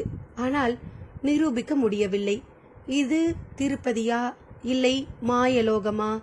அந்த பிச்சைக்கார திருமலை சாமி சித்தரும் நடுநடுவே திரும்பி திரும்பி பார்த்து சிரித்தார். மீண்டும் பாண்டியன் அவர் அருகே சென்றான். அவர் விரித்திருந்த துண்டில் சில்லறைகள் விழுந்திருந்தன. என்ன பாக்குற? பாக்குறேன்னா தலையை பிச்சுக்கலாமான்னு இருக்குது. பிச்சுக்கோ. அது சரி, இப்படி பிச்சை எடுத்து உண்டியல்ல போடுறதுதான் என் நேர்த்தி கடன்னு சொன்னீங்களே, இப்போ இந்த காசெல்லாம் உண்டியலுக்கு தானா? பின்ன நான் நம்ப மாட்டேன். சரி, நம்பாத போ. பின்னால் வந்து நின்ற ராஜேந்திரன் குறுக்கில் நுழைந்தான். பாண்டியா, வா போகலாம். இங்க இந்த ஆள் கிட்ட என்ன பேச்சு? இரு ராஜேந்திரா. சாமி, நீங்க சொல்லுங்க. எனக்கு இப்போ ஒரே குழப்பமா இருக்கு. நீங்க பதில் சொன்னாதான் விடுவேன். திருமலை சாமி முகத்தில் திரும்பவும் கேலி சிரிப்பு. ஆமா, உண்மையே சொல்லுங்க. நீங்க யாரு? நீ யாருன்னு நினைக்கிறியோ அதுதான் நான். என்ன சாமி, விளையாடுறீங்களா? நான் இப்போ உங்களை அந்த திருப்பதி வெங்கடாச்சலபதியா நினைச்சா நீங்க அந்த சாமி ஆயிடுவீங்களா? ஓ, ஆவேனே. பதில் சொன்ன மறுநொடி அவர் அமர்ந்திருந்த இடத்திலேயே உள்ள திரு சன்னதியில் கோலாகலமாய் ஆபரணங்கள் சூடி நெற்றி நிறைய நாமத்துடன் காட்சி தரும் அந்த வேங்கடவன் அங்கே பாண்டியன் கண்ணுக்கு அந்த இடத்திலேயே தெரிந்தான். காதிலும் பக்தர்களின் உணர்ச்சிமயமான கோவிந்தா கோஷம். பாண்டியனுக்கு உடம்பெல்லாம் சிலிர்த்து விட்டது. கண்களில் விரிவு, மூச்சுக்காற்றில் படபடப்பு, உடம்பிலும் பரவசமான பரவசம். தன்னையும் அறியாமல் கைகளை கூப்பினான். உதடுகளும் கோவிந்தா கோவிந்தா என்று கோஷம் எழுப்பின. உடன் நின்று கொண்டிருந்த ராஜேந்திரனுக்கு எல்லாமே வேடிக்கையாக வியப்பாக இருந்தது. அவன் வரையில் திருமலை சாமி ஒரு பிச்சைக்காரனாகத்தான் தெரிந்து கொண்டிருந்தார். கோஷம் போட்ட பாண்டியன் அப்படியே சாஷ்டாங்கமாக திருமலை சாமி காலிலும் விழுந்தான். ராஜேந்திரனுக்கு எல்லாமே வியப்பாக இருந்தது. பாண்டியனுக்கு கிறுக்கு பிடித்து விட்டதா? விழுந்த நிலையில் இருந்து எழவே இல்லை. ராஜேந்திரன் எழுப்பிவிட்டான். என்னப்பா நீ, உனக்கு என்ன ஆச்சு? எதுக்கு இந்த பிச்சைக்காரன் கால்ல விழற என்று கேட்கும்போதுதான் அங்கே திருமலை சாமி உருவம் பழைய விதமாக தெரிந்தது. அதுவும் கேலி சிரிப்போடு. சாமி, போயிட்டு அப்புறமா வா. அப்புறம் நான் வருவேனா? வரணும். நீங்க? நான் இங்கதான் எங்கேயாவது சுத்திக்கிட்டு இருப்பேன். என்னை நினைச்சாலே போதும், உன் கண்ணுல பட்டுடுவேன். இப்ப இவனை கூட்டிட்டு போ. திருமலை சாமி தோளை தட்டியபடியே சொல்லிவிட்டு அங்கிருந்து மறைந்தும் போனார். ராஜேந்திரனுக்கு இப்போது குழப்பமாகிவிட்டது. ஏப்பா பாண்டியா, அந்த ஆள் என்ன சொல்றான்? நீ என்ன பண்ற? எனக்கு எதுவுமே புரியலப்பா. இல்ல ராஜேந்திரா, இவர் அசாதாரணமான ஆள். இவர்தான் அந்த திருப்பதி பெருமாளே. என்னப்பா, உனக்கு மறைக்கிறை கல்லண்டு போச்சா? சாமியே இல்லைங்கிற பார்ட்டி நீ போய் இந்த ஆளை திருப்பதி சாமிங்கிற. என்ன ஆச்சு உனக்கு? எனக்கு மறை கலலல ராஜேந்திரா. இப்பதான் கலண்டு கிடந்தது சரியாக ஆரம்பிச்சிருக்கு. இல்லேனா எனக்கு அந்த பெருமாளோட தரிசனம் கிடைக்குமா? பெருமாள் தரிசனமா? இந்த ஆள் காலில் விழுந்து கோவிந்தா கோவிந்தான்னு கத்திக்கிட்டு இந்த ஆளையே நீ அந்த பெருமாள்னு சொல்றியா? அட பாவி, நீ பாக்கலையா? சங்கு சக்கரத்தோட கழுத்துல மாலையோட சாமி இப்ப என் கண்ணுக்கு தெரியல. சரி, உனக்கு ஏதோ ஆயிருக்கு, டாக்டர் கிட்ட காட்ட வேண்டியதுதான். அட பாவி, நான் புல்லரிச்சு போய் கிடக்கேன், என்ன போய் டாக்டர் கிட்ட காட்டணுங்கிறியே. சரி கோச்சுக்காதேவா, போவோம். ராஜேந்திரன் நிதானமாய் அவனை அழைத்து கொண்டு நடந்தான். அத்தியாயம் 4. குறிப்பு: அனீமா கைவர பெற்றவர்களால் இந்த உலகம் அதிசயம் என்று கருதும் பல விஷயங்களை கனப்பொழுதில் செய்ய முடியும். ஆனால் கைவர பெறுவது என்பதுதான் இதில் முக்கியம். எண்கள் என்பது 1 இருந்து 9க்குள் தான் உள்ளது. ஆனால் அதை பயன்படுத்தியே பல கோடிகளை நாம் எண்ணுகிறோம். இதை பயன்படுத்தியே கூட்டுகிறோம், கழிக்கிறோம், வகுக்கிறோம், பெருக்குகிறோம். எண்கள் பற்றி தெரிந்துவிட்டால், அதை கூட்டி கழிக்க வகுத்து பெருக்க தெரிந்துவிட்டால் கணக்கு நமக்கு ஒரு கஷ்டமான விஷயமில்லை. 10,000 கோடியை கூட கூட்டி கழித்து மிச்சம் மீதிகளை பார்த்து விடுவோம். அதே போலத்தான் அனிமாவின் அடிப்படையான உடற்கூறுகளை, பஞ்சபூத நுண்ணுயிர்களை புரிந்து கொண்டு அதை சேர்ப்பதும் பிரிப்பதும். அஷ்டமா சித்து ரகசியத்திலிருந்து. இரவு 11 ஆகிவிட்டது. எல்லோரும் அவரவர் அறைக்கு திரும்பி படுக்கவும் தயாராகி கொண்டிருந்தனர். பாண்டியன் மட்டும் தூக்கம் வராமல் அந்த பிரமிப்பிலேயே இருந்தான். ராஜேந்திரனுக்கு வேடிக்கையாகவும் இருந்தது, வேதனையாகவும் இருந்தது. எல்லோரும் வந்துவிட்டார்களா என்று பார்ப்பதற்காக ஒவ்வொரு அறையாக சோதித்தபடி வந்து கொண்டிருந்தார் அக்கவுண்டன்ட் ஆனந்தமூர்த்தி. அவருடன் ரங்கபாஷ்யமும் வந்து கொண்டிருந்தார். பாண்டியனையும் ராஜேந்திரனையும் பார்த்தவர் அவர்கள் அமைதியாக உட்கார்ந்து கொண்டிருப்பதை பார்த்து ஆச்சரியப்பட்டு போனார். நீங்க தண்ணி போட்டுட்டு சுருண்டு கிடப்பீங்கன்னு நினைச்சா முட்டை முழிச்சுக்கிட்டு உட்கார்ந்துகிட்டு இருக்கீங்களே, அதை ஏன் சார் கேக்குறீங்க? பாண்டியனுக்கு என்ன ஆச்சுன்னு தெரியல, ஒரே உளறல் சார். உளறலா? தண்ணி ஓவரா அடிச்சிட்டாரா? என்ன பாண்டியன், இங்க வந்துமா இந்த விளையாட்டெல்லாம்? இது கஷேத்திரமையா, கொஞ்சம் சும்மா இருக்க கூடாதா? ஐயோ சார், நாங்க தண்ணியெல்லாம் அடிக்கல. நான் உளறல்னு சொன்னது வேறு ஒரு விஷயத்த. ராஜேந்திரன் ஆனந்தமூர்த்தியை தனியாக தள்ளி கொண்டு போனான். ஒட்டிக்கொண்டு நடந்த ரங்கபாஷ்யம். இருவரிடமும் தும்புரு தீர்த்தம் வரை போக ஆசைப்பட்டதையும் பாதியிலேயே திரும்பியதையும் பாண்டியன் மட்டும் அங்கு போக முயற்சி செய்ததையும் விலாவரியாக சொன்னவன் கடைசியாக திருமலை சாமி காலில் விழுந்து கோவிந்தா கோவிந்தா என்று கூக்குரலிட்டதையும் சொல்லி முடித்து இருவரையும் பார்த்தான். என்ன இது, பயங்கர பைத்தியக்காரத்தனமா இருக்குதே. ஆமா, அவர் மற்ற விஷயத்துல எல்லாம் நார்மலா இருக்காரா? ஆனந்தமூர்த்தி தான் அப்படி கேட்டார். நான் 5 மணி நேரம் லைன்ல நின்னு 1 நிமிஷம் சாமிய பார்க்க முடியல. இத்தனைக்கும் நான் அந்த பெருமாளோட ஆத்தியந்த பக்தன். சனிக்கிழமை தவறாம விரதம் வேற இருக்கேன். எனக்கு தரிசனம் தராத பெருமாள் இவனுக்கு நடு தெருவுல தரிசனம் தந்தாராம். பேத்தல் பேத்தல், அசூர பேத்தல். ரங்கபாஷ்யம் வேறு ஸ்ருதி கூட்டினார். ஏன் சார் கேக்குறீங்க? தலையில கிளையில அடிபட்டு ஏதாவது ஆயிடுச்சான்னு தெரியல. ராஜேந்திரன் வருத்தப்பட்டான். நானே பேசி பார்க்கிறேன். ஆனந்தமூர்த்தி வெளியே இருந்து திரும்ப உள்ளே வந்தார். அந்த அறையின் ஜன்னல் திறந்திருக்க அதன் வழியாக கோவிலின் தங்க விமானம் தகதகவென்று ஜொலித்தபடி மின்னிக் கொண்டிருந்தது. யார் பார்த்தாலும் ஒரு க்ஷணம் ஆன்மா துடிக்கும். அப்படி ஒரு காட்சி. இதில் இந்து முஸ்லிம் கிறிஸ்துவ பேதமே தோன்றாது. தெய்வாம்சம் ஒளிவெள்ளத்தில் ஜொலிக்கும் ஒரு இடமாக தங்க கோபுரம் இருக்க பாண்டியனின் பார்வை அங்கே பதிந்திருந்தது. ஆனந்தமூர்த்தியும் ரங்கபாஷ்யமும் கூட அதை பார்த்து கன்னத்தில் போட்டுக் கொண்டனர். ராஜேந்திரன் அவர்கள் உள்ளே வரவும் கதவை அடைத்து தாள் போட்டான். ஆனந்தமூர்த்தி பாண்டியனின் தோளை தொட்டார். மிஸ்டர் பாண்டியன். அவனும் திரும்பினான். என்ன ஆச்சு உங்களுக்கு? எனக்கு எதுவும் ஆகலையே. எதுக்காக இப்படி கேக்குறீங்க? ராஜேந்திரன் உங்களை பத்தி என்னென்னவோ சொன்னாரே. என்ன சொன்னார்? Something wrong. உங்களுக்கு தலையில ஏதாவது அடிக்கடி பட்டுடுச்சா? Please sir. என்ன கேள்வி இது? உங்க கேள்வியே அபத்தமா இருக்கு. எனக்கு தலையில அடிபட்டு இருந்தா, அதனால சித்தம் கலங்கி இருந்தா உங்க கேள்விக்கு நான் ஆமாம் சார், அடிபட்டு எனக்கு புத்தி கலங்கி போச்சுன்னா சொல்லுவேன். இந்த நிமிஷம் உங்களை பார்த்து இப்படியா பேசிக்கிட்டு இருப்பேன்? மிக தெளிவாக அவன் கேட்ட கேள்வி ஆனந்தமூர்த்தியை ராஜேந்திரனை பார்க்க வைத்தது. சார், சாமிய பாத்தியா, எங்க பார்த்தேன்னு கேளுங்க, அப்ப தெரியும். ராஜேந்திரன் எடுத்து கொடுக்க பாண்டியனுக்கு கோபம் வந்தது. ராஜேந்திரன், சும்மா இரியா நீ எதுக்குயா இதையெல்லாம் இவங்க கிட்ட சொல்ற? கூட இருந்த நீயே நம்பல, இவங்க தான் நம்ப போறாங்களா? மிஸ்டர் பாண்டியன், அவர் ஏன் கோச்சுக்கிறீங்க? எங்க கிட்ட பேசுங்க. உங்களுக்கு என்ன ஆச்சு? என்ன ஆச்சுன்னா ஏன் இப்படியெல்லாம் பேசுறீங்க? இல்ல, நீங்க வழக்கமான பாண்டியனா இல்ல, உங்ககிட்ட நிறைய மாற்றங்கள் தெரியுது. ஆமாம், நான் நிறைய மாறிட்டேன். அதுல உங்களுக்கு சந்தேகம் வேண்டாம். நான் மாறினதால உங்களுக்கு ஒன்னும் பாதிப்பில்லையே. அத இப்ப எப்படி சொல்ல முடியும் பாண்டியன்? நீங்க பேசுறத பார்த்தா தெளிவா இருக்கிற மாதிரி இருக்கு. இவர் சொல்றது எல்லாம் கேட்டா நம்ப முடியல. வேண்டாம் சார், நம்பாதீங்க. இவர் சொன்னதெல்லாம் பொய்யாகவே இருக்கட்டும். நான் தான் பொழுது போகாம பொய் சொன்னேன்னு இருக்கட்டுமே. பிளீஸ் கொஞ்சம் என்ன தனியா விடுறீங்களா? பாண்டியன் முடிவாக கைகளை உதறிக்கொண்டு கத்தினான். ஆனந்தமூர்த்தியும் ரங்கபாஷ்யமும் மிரள மிரள பார்த்து கொண்டனர். ராஜேந்திரனுக்கு என்னவோ போலாகிவிட்டது. அவனும் பதிலுக்கு கத்தினான். பாண்டியன், இப்ப என்ன கேட்டுட்டாருன்னு இப்படி பேசுற? சார் யாரோ இல்ல, நம்ம பேங்க் அக்கவுண்டன்ட், இந்த டூருக்கு பொறுப்பாளி. அவருக்கு அக்கறை இருக்கு. உனக்கு வந்த இடத்துல ஏதாவது ஒண்ணுனா யார் பதில் சொல்றது? எனக்கு இப்ப என்ன ஆயிடுச்சு? நான் நல்லா தானே இருக்கேன். மீண்டும் பலமாக குரல் பாண்டியனிடம். எங்க நல்லா இருக்க? ரோட்ல ஒரு பிச்சைக்காரர் கால்ல விழற, அவரை திருப்பதி சாமிங்கிற, கோவிந்தா கோவிந்தாங்கிற.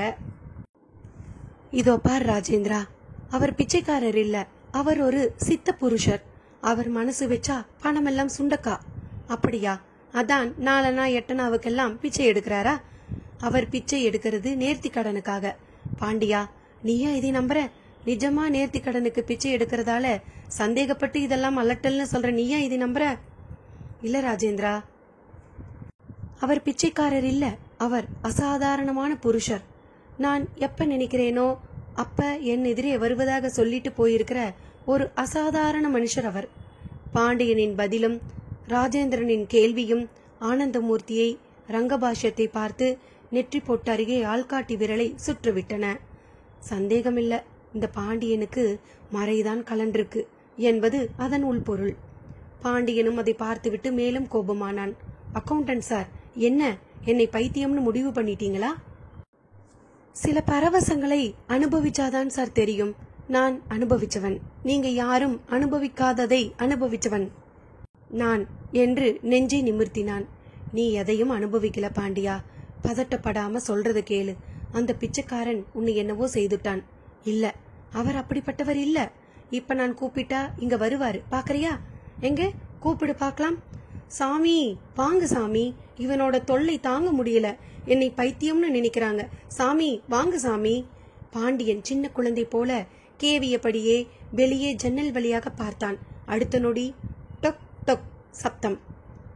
போய் கதவை திறந்த ராஜேந்திரனுக்கு சுரீர் என்றது. கதவுக்கு அந்த பக்கத்தில் திருமலை சாமி. என்னை கூப்பிட்ட மாதிரி இருக்கே. அவரிடம் கேள்வி வேறு. ஆனந்தமூர்த்தியும் ரங்கபாஷ்யமும் கூட வந்து பார்த்து ஆச்சரியப்பட்டனர். பாண்டியன் மட்டும் பரவசத்தின் உச்சிக்கே போன மாதிரி தெரிந்தான். சாமி, வந்துட்டீங்களா? எனக்கு தெரியும் நீங்க வருவீங்கன்னு. ஏய் ராஜேந்திரா, இப்ப என்ன சொல்ற? ஆமா, இவன் தான் அந்த பிச்சைக்காரனா? ரங்கபாஷ்யத்திடம் ஏளனமாய் கேள்வி. திருமலை சாமியும் அதை கேட்டு சிரித்தவராய், நான் பிச்சைக்காரன் தான். நானே பிச்சைக்காரன்னா நீ யாரு என்று திருப்பி கேட்டார். ஆனந்தமூர்த்தி, வாங்க நாம போவோம். இந்த ஆளை பார்த்தாலே எனக்கு ஓமட்டிக்கிட்டு வருது. மிஸ்டர் பாண்டியன், உங்களை நினைச்சா எனக்கு அலறதா சிரிக்கிறதான்னு தெரியல.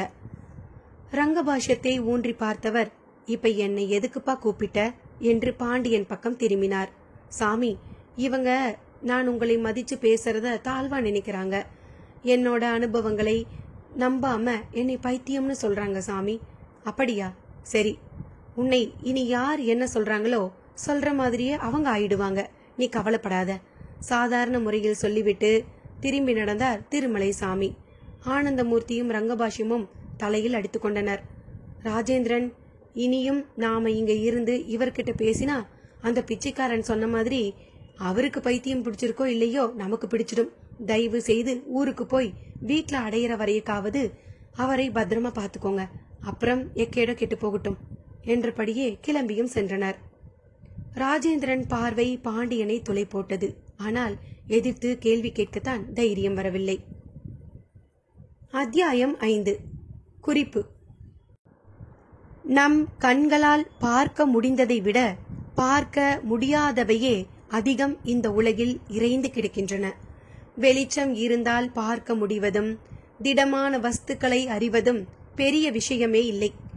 இது அடிப்படை சக்தி. சித்துக்களால் இந்த சக்தியை பல மடங்கு பெருக்கிக் கொள்ள முடியும். அப்படி செய்ய முற்பட்ட போதுதான் அப்போதிருக்கும் கண்களாலேயே இன்னும் நுட்பமானதை நாம் பார்த்தறிய முடியும். ஓரிடத்தில் தன்னந்தனியே ஒருவன் அமர்ந்திருந்தான். அந்த பக்கமாய் வந்த ஒரு முனிவரை பார்த்து வணங்கினான். அவரிடம் பொழுது போகவில்லை என்றும் கூறினான். அவரோ அதை கேட்டு சிரித்தார். உன்னை சுற்றி 1000 புதிய விஷயங்கள் இருப்பது உன் கண்ணில் பட்டால் நீ இப்படி என்னை அழைக்க மாட்டாய் என்றவர் அவனை அழைத்து நெற்றி பொட்டினை வருடி தன் சக்தியை அவன் கண்களுக்கு ஏற்ற அந்த க்ஷணம் அவன் பார்த்த ஆகாயத்தில் 1000 தேவர்களும் தேவதைகளும் எங்கெங்கோ போய்கொண்டிருந்தார்கள். பூமியில் உள்ள மரம், செடி, கொடிகள் எல்லாம் சூரியனை பார்த்து பேசி தங்களுக்கான பழங்களையும் காய்களையும் உருவப்படுத்தி கொண்டிருந்தன. அவர் கையை விளக்கினார். அவனுக்கு பார்வையை விட்டு எல்லாமே விலகி பழைய காட்சிகளே தெரிந்தன. அஷ்டமா சித்து ரகசியத்திலிருந்து. மறுநாள் காலை 10 மணி. பஸ்ஸில் எல்லோரும் ஏறி அமர திட்டமிட்டபடி பஸ்ஸும் புறப்பட்டது. கலகலப்பாய் பித்தளை குடத்துக்குள் விழுந்துவிட்ட கோலி குண்டு கணக்காய் சதா பேசிக்கொண்டும் சீண்டிக்கொண்டும் வந்த பாண்டியன் நேர் எதிராக மாறி ஒரு மௌன விரதக்காரனைப் போல திருமலையையே பார்த்தபடி பஸ்ஸில் அமர்ந்திருந்தான். அவனுக்கு ஏதோ ஆகிவிட்டதாக அதற்குள் எல்லோர் காதுக்கும் விஷயம் போய்விட்டது. பஸ்ஸுக்குள்ளும் பாண்டியனை பற்றிதான் எல்லோரிடமும் பேச்சு. சிலர் கேள்விப்பட்ட விஷயத்திற்கு கை கால் மூக்கு வைத்து தலை சீவி ஜடை போட்டு பூவே வைத்து விட்டனர். என்னையாச்சு இந்த ஆளுக்கு? சாமியாவது பூதமாவதுன்னு நம்ம நம்பிக்கையையே கேலி பண்ணுற ஆளா இவன். அதானே திருப்பதி சாமி நேரில் வந்து தரிசனம் கொடுத்தாராமே. இருக்கும் இருக்கும். அந்த சாமியோட திருவிளையாடலை எல்லாம் நம்மால் எடை போட முடியுமா? பல தடவை மலைக்கு வந்த என் மேலே சாமிக்கு கருணை இல்லை. ஆனால் இவன் மேலே அதுக்கு என்ன ஒரு கருணை பார்த்தியா? அட நீ வேற, எல்லாம் கப்சா. பாண்டியன் சும்மா நடிக்கிறான். இது ஏதோ நாடகம். அதெல்லாம் இல்லை. ஒரு சாமியார் அவனை கூட்டிக்கிட்டு போய் இந்த திருப்பதி முழுசையும் பறந்தே சுற்றி காமிச்சு இருக்காரு. பறந்தா என்னையா வளர்ற? அந்த சாமியாருக்கு பறக்கிற சக்தி இருக்குதான். உனக்கு தெரியாது. அவர் பெரிய சாமியார். யப்பா, காலத்துக்கு தகுந்த மாதிரி யோசிங்கப்பா. மனுஷங்களால் பறக்க முடிஞ்சா ஏரோப்ளேனும் ஹெலிகாப்டரும் எதுக்கு? மொத்தத்தில் ஏதோ ஒன்று நடந்திருக்குது. என்னன்னு தெரியலை. பாண்டியன் சாதாரண ஆள் கிடையாது. பாண்டியனே சும்மா வாயை மூடிக்கிட்டு வராருன்னா நிச்சயம் பெருசாக ஏதோ நடந்திருக்குது. ஓடிக்கொண்டிருக்கும் பஸ்ஸுக்குள் பஸ்ஸின் வேகத்தை விட வேகமான கற்பனைகள், யூகங்கள், நம்பிக்கைகள். ஆனால் பாண்டியன் எதையும் காதில் வாங்கி கொள்ளவே இல்லை. மௌனமாக அந்த ஏழுமலையை பார்த்தபடி அமர்ந்திருந்தான். அருகிலேயே ராஜேந்திரன். அவனிடமும் ஒருவித மௌனம். ஆனால் மற்றவர்களைப் போல இல்லாத ஒருவித அர்த்தமுள்ள மௌனம். ஞாபகமாக பஸ் முழங்கால் முடிச்சு பகுதி அருகே வரும்போது சிறுத்தையோடு கண்ணில் பட்ட மனிதன் தெரிந்த அந்த மலைப்பகுதியை பார்த்தான். அவன் ஏமாறவே இல்லை. மீண்டும் அந்த மனிதர் தெரிந்த வேகத்திலே மறைந்தார். பக்கென்றது. அபூர்வமான அனுபவம். வெளியில் சொன்னால் தன்னையும் பாண்டியனின் லிஸ்டில் சேர்த்து விடுவார்கள் என்பதால் மனதுக்குள் அடக்கி கொண்டான். பாண்டியனின் அனுபவம் ஒருவேளை உண்மையானதாக, பவித்திரமானதாக இருக்குமோ? அந்த திருமலை சாமி என்கின்ற பிச்சைக்கார மனிதர் நிஜமாலுமே அபூர்வ மனிதரோ? இப்படிப்பட்ட மனிதர்களை சித்தர்கள் என்பார்கள் சிலர். சிலரோ மாயாவிகள், மோடி வித்தைக்காரர்கள் என்பார்கள். இந்த பட்டியல்ல அவர் யாராக இருப்பார்? ஒரு உல்லாச சுற்றுலா இப்படியெல்லாம் அனுபவங்களை தருமா என்ன? திருப்பதி சென்று திரும்பி வந்தால் திருப்பம் நேரும் என்பார்கள். அது இப்படிப்பட்டது தானா? இந்த திருமலையில் இன்னும் இது போல எத்தனை புதிர்கள் இருக்கின்றன? கேள்வி குமைச்சலுக்கு நடுவில் பஸ் அடிவாரத்தை தொட்டு காளகஸ்தி சாலையில் திரும்பியிருந்தது. அடுத்த 3வது மணி நேரத்தில் சென்னை சென்றுவிடும். அதன்பின் வழக்கமான இயல்பு வாழ்க்கையும் ஆரம்பமாகிவிடும். இந்த அனுபவங்கள் அந்த வாழ்க்கையில் என்ன செய்ய போகிறதோ? மந்தைவெளி. வீட்டு முன்னால் நின்ற ஆட்டோ பாண்டியனை உதிர்த்துவிட்டு காசை வாங்கி கொண்டு கிளம்பிய போது உள்ளே நுழைந்தவனை பாண்டியனின் மனைவி மஞ்சுளா வரவேற்று ஆக்கிரமித்து கொண்டாள். 3 வயது பெண் குழந்தை பானு தூங்கிக் கொண்டிருந்தது. எப்படிங்க இருந்தது டூரு? மஞ்சுளா விசாரிக்க தொடங்கினாள். பாண்டியனின் ஆமோதிப்பு மட்டும். எப்படியோ எங்களை விட்டுட்டு நீங்கள் மட்டும் போயிட்டு வந்துட்டீங்க. ஒன்றும் சிரமமெல்லாம் இல்லையே. என்னங்க, நான் எதை கேட்டாலும் கிட்டு வாயை திறந்து பேச மாட்டீங்களா? அவளது அந்த கேள்விக்கும் அவனிடமிருந்து தான் பதில். பதிலோடு சுட்கேஸை திறந்தான். உள்ளே இருந்து திருப்பதி பெருமாளின் புதிய படம் ஒன்றை வெளியில் எடுத்தான். அதை மஞ்சுளாவும் ஆச்சரியமாக பார்த்தாள்.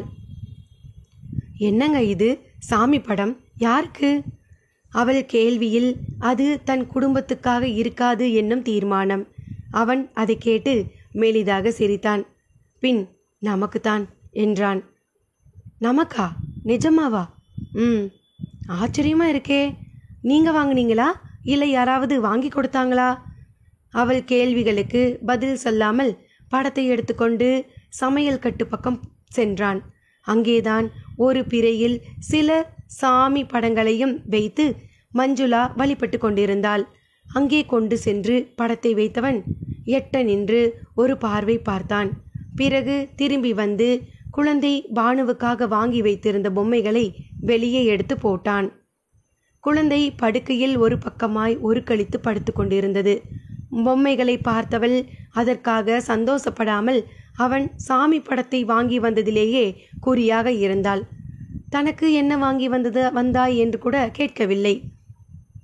ஆமா, சாமி படம் யார் வாங்கி வந்ததுன்னு கேட்டேன்ல என்றுதான் கேட்டாள். நான் தான். ஆச்சரியமா இருக்குதே. சரி சரி, வெந்நீர் வை, குளிச்சுட்டு பூஜை பண்ணணும். அவள் அந்த பதிலால் மேலும் அதிர்ந்தாள். என்னாச்சு உங்களுக்கு? தொணன்னு கேள்வி கேட்காத மஞ்சு. நான் இப்ப பழைய பாண்டியன் இல்லை, அவ்வளவுதான் சொல்வேன். வெந்நீர் வை, நான் வந்துடுறேன்.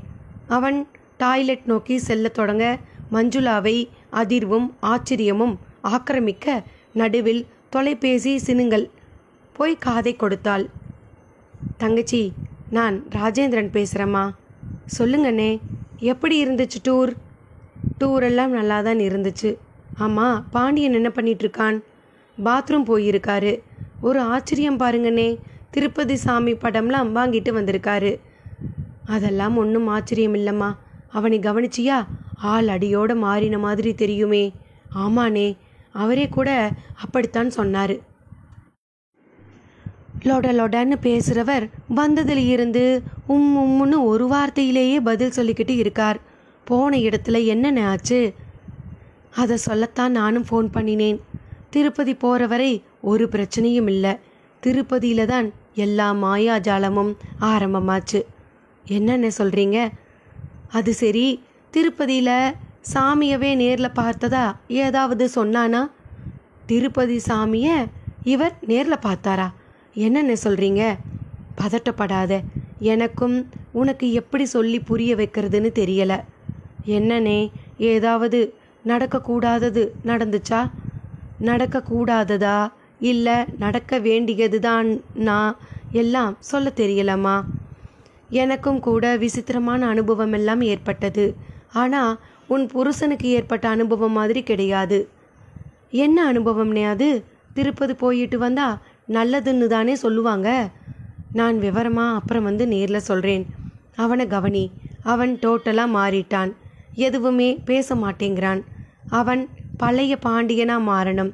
அதுக்கு உன்னால் முடிஞ்சதை பண்ணு. புத்தி பிசகினவன் மாதிரி ஏதாவது செய்தா டாக்டர்கிட்ட காட்ட யோசிக்காத. தலையில் அடிபட்டு இருக்கலாம்ங்கிறது எங்கள் எல்லோரோட யோகம். ஐயோ, தலையில் அடியா? அப்போ ஏதாவது விபத்தா? பார்த்தா அப்படி தெரியலையே, நல்லாத்தானே இருக்காரு. இது உள்காயமாக இருக்கலாம்னு நினைக்கிறோம். ஜாக்கிரதை. நான் சொன்னதை ஞாபகம் வச்சுக்கோ. அவன் விபரீதமாக ஏதாவது பேசினா நடந்துக்கிட்டா டாக்டர்கிட்ட காட்டு. அதுக்கு தான் முக்கியமாக ஃபோன் பண்ணேன். மற்ற எல்லா விஷயத்தையும் நான் அப்புறமா நேரில் வந்து சொல்கிறேன். ராஜேந்திரன் ஃபோனை வைத்துவிட மஞ்சுளா திரும்பினாள். எதிரில் அவளையே வெறுத்தபடி பாண்டியன் மஞ்சுளாவை அவன் வெறுப்பு என்னவோ செய்தது. என்னங்க, என்ன ஆச்சு உங்களுக்கு? போச்சு, நீயும் அதே கேள்வியை கேட்க ஆரம்பிச்சிட்டியா? பெருமாளே. பெருமாளேவா? இப்படியெல்லாம் பேசுறவர் இல்லையே நீங்கள். வாஸ்தவன்தான் மஞ்சு. நான் கடவுள் நம்பிக்கை இல்லாமல் மனித சக்தி தான் பெருசுன்னு பேசினவன் தான். ஆனால் இப்போ சொல்கிறேன், மனித சக்திங்கிறது ரொம்ப அல்பம் மஞ்சு. அது ஒரு எல்கேஜி லெவல் தான். ஆனால் இந்த உலகத்தில் பல அதிசய சக்திகள் நம்ம கண்ணுக்கே தெரியாமல் இறைஞ்சு கிடக்கு. அதையெல்லாம் புரிஞ்சுக்கணும். அந்த சக்திகளை அடையணும்னா அதுக்கு தெய்வ நம்பிக்கை அவசியம் மஞ்சு. என்னங்க பெரிய தத்துவ ஞானி மாதிரியெல்லாம் பேசுகிறீங்க? திருப்பதி சாமியை நேர்லேயே பார்த்தீங்களாமே, உண்மையாவா? ஏன் மஞ்சு, நான் பார்க்கக்கூடாதா? அது தப்பா? இல்லைங்க, நான் தப்புன்னு சொல்லலை. ஆனால் எப்படி அது சாத்தியம்னு தான் கேட்குறேன். எல்லாத்துக்கும் அந்த திருமலை சாமி சித்தர் தான் காரணம். அது யாருங்க திருமலை சாமி சித்தர்? அவர் ஒரு மகான் மஞ்சு. திருப்பதியிலே இருக்கார். அவர்தான் எனக்கு பெருமாள் தரிசனம் கிடைக்க வழி செய்தார். தப்பாக எடுத்துக்காதீங்க. நீங்கள் பேசுறது உங்களுக்கே ஒரு மாதிரி இல்லையா? குடிப்பழக்கம், சிகரெட் பழக்கம் எல்லாம் உண்டு உங்களுக்கு. கடவுள் நம்பிக்கையும் கிடையாது. எப்பவும் கேலி கிண்டல்னு அடுத்தவங்க மனசு புண்படுறத பற்றியும் கவலைப்படாதவர் நீங்கள். எப்படி பார்த்தாலும் உங்களை ஒரு பக்தனாவோ இல்லை நல்ல மனுஷனாவோ கூட நினைக்க முடியாது. இப்படிப்பட்ட உங்களுக்கு ஒரு சித்தர் சாமியை பார்க்க உதவி செய்தார்னா எப்படிங்க நம்புறது? அங்கதான் எனக்கே ஆச்சரியம் மஞ்சு. பூர்வ ஜென்ம புண்ணியம், பூர்வ ஜென்ம புண்ணியம்னு நீ அடிக்கடி கண்ட விஷயத்துக்கெல்லாம் சொல்லுவியே, அதுதான் காரணமோ என்னவோ. பாண்டியன் அவள் வரையில் தெளிவாகத்தான் பதில் சொன்னான். சொல்லிவிட்டு வாங்கி வந்திருந்த திருமண்ணை குலைத்து நெற்றிக்கும் இட்டு கொண்டான். நேராக போய் தான் வாங்கி வைத்திருந்த படத்தின் முன் போய் நின்று கைகளை கூப்பி வணங்கத் தொடங்கினான். மஞ்சுவால் அந்த காட்சியை நம்பவே முடியவில்லை. மெல்ல அவனை நெருங்கி தலைப்பகுதியை பார்த்தாள். எங்கேயாவது அடிபட்டிருக்குமோ என்கிற சந்தேகம். அவன் கண்களை மூடியபடி தியானிப்பவன் போல் நின்றிருந்தான். அவளுக்குள் இதயம் தாறுமாறாக துடித்து கொண்டிருந்தது. இந்த காட்சி, இவன் பத்தி இதையெல்லாம் நல்லதுன்னு நினைக்கிறதா கெட்டதுன்னு நினைக்கிறதா? நல்ல விஷயமாகவே இருந்தாலும் அதை நம்புவதும் ஏற்பதும் சிரமமாக இருக்கும் அந்த நொடியில் கட்டிலில் படுத்திருந்த குழந்தை கண் விழித்து எழுந்திருந்தது. நிமிர்ந்து பார்த்து அப்பா வந்து விட்டதை உணர்ந்து கட்டிலை விட்டு இறங்கத் தொடங்கியது. குழந்தை பானு 2 வயசிலேயே நன்றாக பேசத் தொடங்கிவிட்டது. பாண்டியனை பாண்டிப்பா என்றுதான் கூப்பிடும். இப்பொழுதும் அப்படியே கூப்பிட்டபடி அவனை நெருங்கி காலை கட்டி கொண்டது. ஆனால் அவனோ மூடிய கண்களை திறக்கவே இல்லை, கூப்பிய கைகளையும் விலக்கவே இல்லை. மஞ்சுளாவும் அதை பார்த்து மேலும் அதிர்ந்தாள். என்னங்க, பானு கூப்பிடுது பாருங்க என்று அவன் கவனத்தை கலைக்க பார்த்தாள். அவன் அப்போதும் கண்களை திறக்கவே இல்லை. ஒரு மரம் போல் நின்று கொண்டு தியானத்திலேயே இருந்தான். இப்படியெல்லாம் காடுகளில் கடும் தவம் செய்யும் முனிவர்கள்தான் இருப்பார்கள் என்று மஞ்சுளா கேள்விப்பட்டிருக்கிறாள். இப்போது நேரில் பார்க்கிறாள். குழந்தையோ அழ ஆரம்பித்து விட்டது. அப்பா அடியோடு மாறிவிட்டது அதற்கு எப்படி தெரியும்? மஞ்சு குழந்தையை தூக்கினாள். அழும் அதை சமாதானப்படுத்தியபடி தள்ளி வந்தாள். அவன் வாங்கி தந்திருந்த பொம்மையை எடுத்து தந்தாள். அதை வாங்கி ரசித்து அதோடு விளையாட விரும்பாதபடி அவனையே பார்த்து கத்தியது. அவளுக்குள் ராஜேந்திரன் போனில் சொன்னதெல்லாம் ஓடத் தொடங்கியது. இது நிச்சயமாக விபரீதமான ஏதோ ஒரு விஷயம்தான். குழந்தை என்றால் மார்பை விட்டே இறக்காதவன் இப்போது அது அழுதும் கவனம் கலையாமல் இருக்கிறான். மனதை ஒருமுகப்படுத்துவது என்பதெல்லாம் மனிதனால் முடியவே முடியாத செயல் என்கின்ற கொள்கையை வைத்திருந்தவன் இப்போது கூப்பிய கரமும் உயிரில்லாத சிலையைப் போலவும் நிற்கிறான். நிச்சயம் இது ஏதோ புத்தி பிசகுதான். மஞ்சுளாவின் தீர்மானம் அவள் கண்களில் கண்ணீரை வரவழைத்தது. அழும் குழந்தையோடு சேர்ந்து அழுதாள். குழந்தை அழும் சப்தம் வாசலில் விளையாடி கொண்டிருந்த பக்கத்து வீட்டு பிள்ளைகளின் காதிலும் விழுந்து அவர்களில் ஒருவன் வீட்டுக்குள் நுழைந்தான். ஆண்டி, ஏன் பானு பாப்பா அழுவுது? விடுங்க, எங்க கூட விளையாடட்டும் என்றான். அவளும் கண்ணீரை துடைத்தபடி இறக்கிவிட்டாள். அவன் கைப்பிடித்து அழைத்து கொண்டு வெளியில் சென்றான். மஞ்சுளா போய் நாற்காலியில் அமர்ந்தாள். சாமி கும்பிட்டபடி தியானத்தில் நின்றுவிட்ட அவனையே வெறித்து பார்க்க ஆரம்பித்தாள். 1 நிமிடம், 2 நிமிடம், 3 நிமிடம். பாண்டியனின் தியானம் கலையவே இல்லை. ஆனால் மஞ்சுவால் தொடர்ந்து அவனையே வெறித்தபடி அமர முடியவில்லை. ஆவேசமாக எழுந்து அவன் அருகே சென்றவள், என்னங்க என்றால் முதலில். அவனிடம் அசைவில்லை. உங்களைத்தான், என்னங்க பலமாக குரல் கொடுத்தாள்.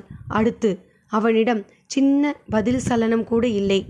மஞ்சுவை அடுத்த நொடி ஆவேசம் தொற்றிக்கொண்டது. சமையல் கட்டுக்குள் ஒரு ஓரமாக இருந்த தண்ணீர் குடத்தை போய் தூக்கினாள். அப்படியே சுமந்து வந்து சிலையாட்டம் நின்றுவிட்ட பாண்டியன் மேல் ஊற்றத் தொடங்கினாள். அவனும் பிரக்ஞை திரும்பியவனாய் உதறிக்கொண்டு கண்களை திறந்தான். மலங்க மலங்க மஞ்சுளாவை பார்த்தான். மஞ்சு பதிலுக்கு எதுவும் பேசவில்லை. மூர்க்கமாய் வெறித்தாள். அதே சமயம் வெளியே இருந்து ஒரு குரல், ஆண்டி, நம்ம பானு மேல ஒரு மோட்டார் பைக் ஏறிடுச்சு. குரலை தொடர்ந்து அப்படியே குடத்தை போட்டுவிட்டு வாசல் பக்கம் ஓடினாள் மஞ்சு. தெருவில் விளையாடி கொண்டிருந்த பானு மேல் ஒரு மோட்டார் பைக் விழுந்து கிடக்க குழந்தை உடம்பிலிருந்து ஒரு இரத்த ஆறு உருவாகி ஓடத் தொடங்கியிருந்தது. பின்னாலேயே ஓடி வந்த பாண்டியனும் அதை பார்த்து விக்கித்து போனான். இதன் தொடர்ச்சி முடிவு அடுத்த பாகத்தில். நன்றி நண்பர்களே.